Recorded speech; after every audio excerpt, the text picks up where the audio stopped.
दोस्तों कहते हैं सबल का सब कोई निर्बल का ना कोई। आज की जो सच्ची कहानी है, सच्ची घटना है, वो है आईएएस गोविंद जायसवाल की। गोविंद जायसवाल की ऐसी विषम परिस्थितियां आई कि गोविंद जायसवाल ने 2 वक्त की रोटी खाने से 1 वक्त की रोटी ही खाना उचित समझा, क्योंकि उनको खाने के लिए भी पैसे नहीं हो पाते थे। और पहले ही प्रयास में गोविंद जायसवाल ने मजदूरी करके जूते बनाने का काम किया, जूते बेचने का काम किया। 100 रुपये, 150 रुपये, 50 रुपये जो भी मिले, और खाना 2 टाइम नहीं खाना है, खाना एक ही टाइम खाना है। और मन में सिर्फ ये ठाना कि परिवार को, समाज को उस मुकाम पर ले जाना है जो मैंने दर्द सहे हैं, उस दर्द को पूरा भरना है। और पहले ही प्रयास में 2007 में गोविंद जायसवाल ने 48वीं रैंक ला करके आईएएस का पद हासिल किया। दोस्तों आज की जो कहानी है, सच्ची कहानी इसी आईएएस ऑफिसर की है। गोविंद जायसवाल का जन्म उत्तर प्रदेश के वाराणसी में होता है। पिता पेशे से रिक्शा मालिक के तौर पर जाने जाते हैं, क्योंकि पिता के पास 25 रिक्शे हैं। जब गोविंद का जन्म हुआ तो पिता संपन्न है, लेकिन गोविंद की मां को ब्रेन हेमरेज की बीमारी है।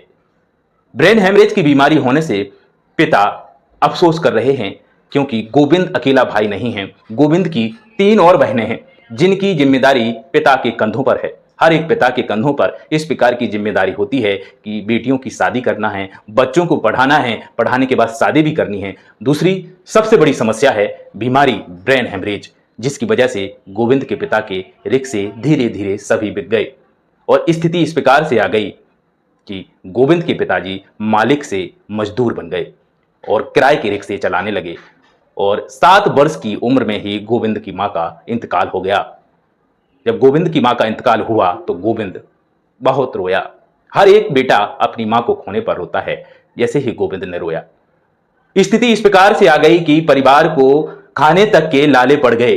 पिता ने सोचा बेटियों की भी शादी करनी है, क्या बेटियों को भी ग्रेजुएट किया पिता ने अपने कंधे भारी करके। उम्र से पहले पिता बूढ़ा हो चुका था, लेकिन पिता ने बूढ़े होने का एहसास ना दिलाया। 2 वक्त की रोटी भी पिता ने नहीं खाई और काम पर निकल जाता था। पिता संक्रमित रोग हो चुका था, पिता के पांव में घाव हो चुका था, फिर भी मजदूरी करने के लिए, रिक्शा चलाने के लिए निकल जाता था। खाना नहीं खाया पिता ने, मजदूरी की पिता ने, और बच्चों को कैसे भी करके खाना लाया और खाना खिलाया, लेकिन पढ़ाना बंद नहीं किया। 3 बहनों की शादी कर देता है गोविंद का पिता। और गोविंद ने जैसे ही बड़ा हुआ, पूरी पढ़ाई वाराणसी से की, ग्रेजुएट मैथ से किया। इसके बाद गोविंद ने ये ठाना कि परिवार की ऐसी स्थिति हो गई है, इस स्थिति से सिर्फ एक ही उपाय है, पढ़कर अच्छा सा कुछ बनकर दिखाना पड़ेगा, जिसकी वजह से घर की स्थिति बदल जाएगी। और गोविंद ने यही ठाना। एक समय ऐसा आया कि गोविंद ने सोचा कि यहां पर रहकर तैयारी नहीं हो सकती है, और गोविंद ने वाराणसी से दिल्ली आने का सोचा। जब दिल्ली आया गोविंद, तो गोविंद के पास बहुत बड़ी समस्या ये हो गई थी कि यहाँ का खर्चा कैसे निकाला जाएगा, क्योंकि पिता एक रिक्शा चालक हैं, मजदूर रिक्शा चालक।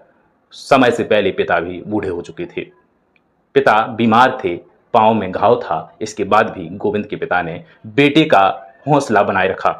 बेटा तुम्हें कितने पैसे चाहिए? बस एक जुबान ही गोविंद के पिता की कह रही थी, लेकिन अंदर से उसको यह भी पता था लाऊंगा कहां से। गोविंद को उसके बचपन में मां जाने के बाद पिता की स्थिति गरीब होने की वजह से गोविंद के दोस्तों ने भी उसको घर से आने के लिए, गोविंद के पिता के दोस्तों ने भी उसको घर से आने पर मना कर दिया था, क्योंकि गोविंद मजबूर और मजदूर हो चुका था, परिवार गरीब हो चुका था। अमीरी में सब साथ देते हैं, गरीबी में कोई साथ नहीं देता है। ऐसा ही गोविंद के साथ हो रहा था। दोस्तों दिल्ली में आ जाता है गोविंद। अब गोविंद ने पढ़ाई शुरू कर दी। कोचिंग की लेने की ऐसी स्थिति नहीं थी गोविंद की कि कोई भी कोचिंग ले सके, क्योंकि लाखों जो फीस थी। और 2007 में गोविंद जब एग्जाम देने से पहले ऐसी ऐसी विषम परिस्थितियों से जूझता कि 1 वक्त खाना खा रहा है दिल्ली में रह के, चाय नहीं पीता है गोविंद, क्योंकि 10 रुपये 5 रुपये कम हो जाएंगे। खाना 2 टाइम नहीं खाएंगे, ऐसे टाइम खाएंगे खाना कि रात का भी काम चल जाए और सुबह का भी काम चल जाए। गोविंद ने खाना 2 बजे दोपहर के और 3 बजे का सोचा कि इधर का भी चल जाएगा, इधर का भी चल जाएगा। 2 से 3 के बीच में, 4 के बीच में खाना शुरू कर दिया। इसलिए गोविंद एक ही टाइम खाना खाता था। उसने सोचा कि 1 साल ही की तो बात है, 1 साल ऐसा करेंगे तो मर तो नहीं जाएंगे, खाना तो मिल रहा है। पानी पीकर गोविंद ने इस प्रकार से अपनी पढ़ाई की, और पढ़ते पढ़ते गोविंद की ऐसी विषम परिस्थिति हो चुकी थी कि दिल्ली में रहने का खर्चा भी नहीं निकाल पा रहा था। गोविंद के पिता ने जितनी हिम्मत हो सकी उतनी हिम्मत दिलाई, लेकिन गोविंद को खुद काम पर करना पड़ा, ट्यूशन पढ़ाना पड़ा।